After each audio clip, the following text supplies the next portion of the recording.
Mga kapatid, good morning sa lahat. Sa mga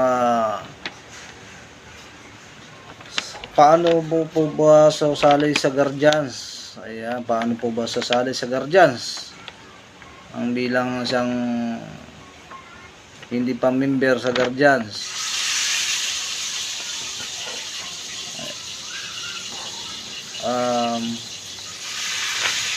Mayroon pong tayong payment na sinasabi ng ito ang payment ay ginagamit sa ID, certification, pagkain. Ayan, yan po na ginagamit yan, kinukuha ang payment. Magtanong na lang po kung magkano payment, PM na lang po sa mga inyong members. Walang pinipilit na pumasok sa Guardians. Ito ay kusang loob.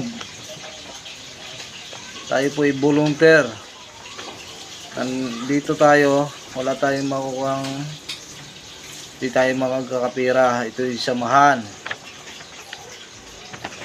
ng Guardians.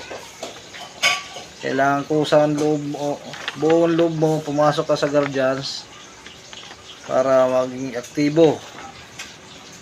Huwag po natin tatanungin ang Guardians kung anong itutulong sa atin ng Guardians. Dapat tayo ang tatanungin ng Guardians kung anong itutulong mo sa ating samahang Guardians. Yan ang katanungan dyan, kung bakit tayo sasali. Sasali ka kasi mayroon kang itutulong sa Guardians para palawakin or tumulong sa mga barangay, komunidad at sa mga pag-assist. Ayan, andyan po ang Guardians.